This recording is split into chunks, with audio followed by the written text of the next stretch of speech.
Olá, boa tarde.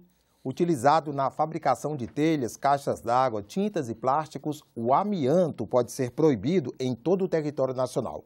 É o que prevê um projeto de lei em análise no Senado. Hoje pela manhã, uma audiência pública sobre o tema na Comissão de Direitos Humanos mostrou que a proposta está longe de um consenso. Pesquisadores e especialistas em saúde afirmam que nem todos os tipos de amianto são inseguros. E o mecanismo de biopersistência, que significa o tempo decorrido entre a inalação e a eliminação de fibras de amianto pelo pulmão. Então, isso não existe, de que a fibra nunca mais é eliminada. As fibras que potencialmente podem não ser eliminadas são as fibras de anfibólio, principalmente do tipo amosita, não a do crisotina. Aqui é para mostrar que o Brasil, com os controles que fez, não tem esse número de mesoteliomas que se fala que teria, e a gente pergunta, dado o tempo que a gente chama de latência para apresentação, hoje nós vivemos mais de 2 ciclos de 35 anos e não temos epidemia de mesotelioma aqui no país. Para o advogado das pessoas atingidas pelo câncer e outras doenças causadas pelo contato com o mineral, não existe amianto seguro. O amianto já foi banido, senhoras e senhores, em mais de 60 países, inclusive em todos os países componentes da União Europeia. Não há que se ignorar o que acontece no estrangeiro, no exterior, em absoluto, muito menos aquilo que é dito pelas organizações internacionais. A OIT, que denuncia 107 mil mortes causadas por amianto a cada ano no planeta. A Organização Mundial de Saúde, que fala em 90 mil mortes. Essas organizações assim se pronunciaram e não há como distorcer, por mais que se queira, aquilo que é dito. A OMS declarou no critério 203, não há limite considerado seguro para o uso do amianto. Representantes dos trabalhadores se queixam da ausência de fiscalização. Se um caminhão desse tiver um acidente, toda a população está exposta a esse risco, porque nós sabemos que nem a Agência Nacional de Transporte Terrestre, nem a Polícia Federal Rodoviária fiscaliza esse tipo de carga, porque os caminhões não estão identificados. Já o prefeito da cidade, que abriga a única mina em atividade no Brasil, alerta para um outro efeito da proibição total. Agora, eu vejo uma situação para Minasul que vai substituir o amianto. E o nosso povo? Nossa cidade é uma cidade que é uma cabaça, é um fim de linha. Certo? Eles estão falando que vão arrumar. Agora, essa firma vai para lá no lugar da Sama? Qual a outra posição para gerar emprego ao nosso funcionário? O que é a disputa econômica? Tira o amianto e entra a fibra sintética. Os ativistas, as pessoas, eles estão aqui, eles estão defendendo o quê? Proibição do amianto, banimento do amianto. Mas só que eles não estão preocupados com a fibra sintética. A Brasilic está lá produzindo com fibra sintética. Será que daqui a alguns anos nós não vamos perceber que essa fibra sintética também já vai dar problema para esses trabalhadores? Autor do projeto que proíbe a extração, a importação, o transporte, o armazenamento e a industrialização do amianto, o senador Paulo Paim quer aprofundar ainda mais o debate. A gente faz audiência pública para ouvir as partes e construir aquilo que realmente corresponda à expectativa da sociedade. Então isso tem que ficar muito claro.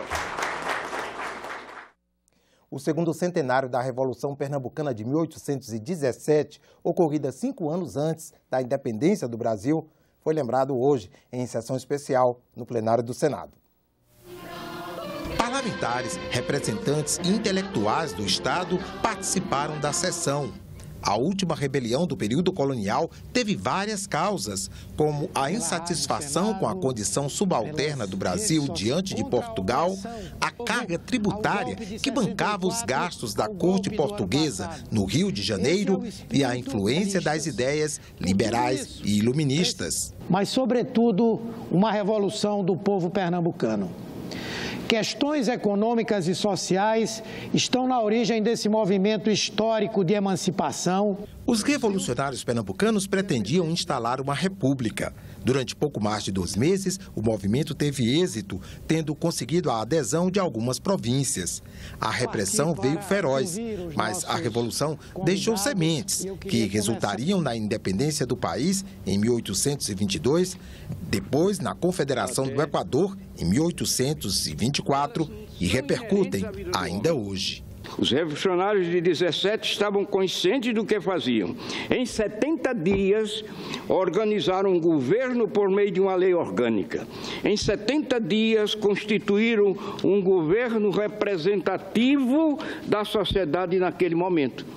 Sem ordem de importância no que eu vou colocar como itens que definiriam um ser republicano de hoje, eu começaria dizendo que tem que ser um humanista, mas um humanista no sentido global, no sentido da humanidade inteira, a solidariedade internacional, reconhecer a necessidade de proteger a ecologia, garantir educação e saúde igual para todos, a liberdade plena de expressão de imprensa, a ética na política. Isso é ser republicano hoje, isso é dar continuidade aos sonhos daqueles velhos que deram a vida lutando para que o Brasil fosse uma república.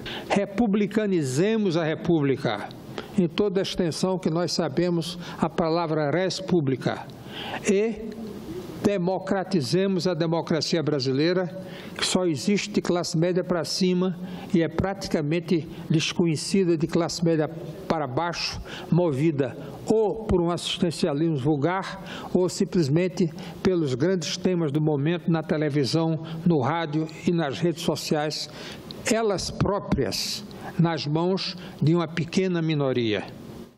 Logo mais às 6 da tarde, a Comissão de Relações Exteriores realiza nova etapa do ciclo de debates que discute a posição do Brasil na nova ordem internacional. O tema do painel de hoje é Não Me Representam. Isso é algo que nós estamos ouvindo muito, não somente aqui no Brasil, mas também na França, nos Estados Unidos, enfim, na Europa de um modo geral. Uma certa voz rouca das ruas dizendo o povo em relação aos seus representantes políticos: vocês não me representam. Então nós queremos discutir o que significa isso, o que está por trás disso. Essa insatisfação, essa tendência ao isolacionismo dos países e das próprias pessoas, essa tendência a erguer barreiras ao invés de estender pontes. Que fenômeno é esse que está intrigando a todos nós neste momento? Os senadores devem votar nesta terça-feira o segundo turno da proposta que acaba com o foro privilegiado. O relator quer manter o texto original, aprovado por unanimidade em primeira votação. No primeiro turno foi por unanimidade, 75 votos pelo fim do foro privilegiado para autoridades nos crimes comuns. Todas descem para o juiz da primeira instância. Hoje, 38 mil autoridades têm prerrogativa de foro. Por exemplo, nos crimes comuns, como homicídio ou corrupção, o presidente da República, senadores e deputados federais são julgados no Supremo Tribunal Federal. Governadores e desembargadores no Superior Tribunal de Justiça. Os prefeitos nos tribunais de justiça estaduais e nos tribunais regionais. Vereadores e deputados estaduais têm foro de acordo com as constituições dos estados, mas costuma ser igual ao do prefeito. A primeira condenação no Supremo foi em 2010, no processo do Mensalão. Já no STJ, foram apenas 5 autoridades condenadas nos mais de 300 processos. De acordo com o autor da proposta, foro privilegiado virou sinônimo de impunidade. Com a Operação Lava Jato em curso, nós podemos avaliar desde já que o foro privilegiado mantido, passaríamos uma amarga sensação de impunidade ao final, porque muitas autoridades não seriam julgadas e as ações prescreveriam. A proposta acaba com o foro privilegiado previsto na Constituição Federal e também proíbe as constituições estaduais de autorizar o foro por prerrogativa de função. Mas a PEC admite 4 exceções. O foro nos crimes comuns fica mantido para os presidentes da República, do Senado, da Câmara e do Supremo Tribunal Federal. Esta foi uma concessão que facilitou a aprovação. E o fundamental é essa caminhada na direção daquela realidade imposta pela população. A justiça igual para todos. A PEC altera também a prisão de parlamentares. Além de pegos em flagrante, o texto admite que eles podem ser presos se condenados em segundo grau. Já os casos de crime de responsabilidade cometidos no exercício do cargo público mantêm o rito especial. O impeachment do presidente da República, por exemplo, continua sendo julgado pelo Congresso. Na votação da proposta em segundo turno no plenário, o relator espera que não haja mudanças. Ainda há possibilidade de emendas. O meu relatório vai permanecer sendo o mesmo, não acatando nenhuma emenda e aprovando a PEC como seu texto original. Se aprovada em segundo turno, a proposta que acaba com o foro privilegiado segue para análise dos deputados. Outras notícias na nossa página na internet ou aqui na programação nos boletins do Senado Agora.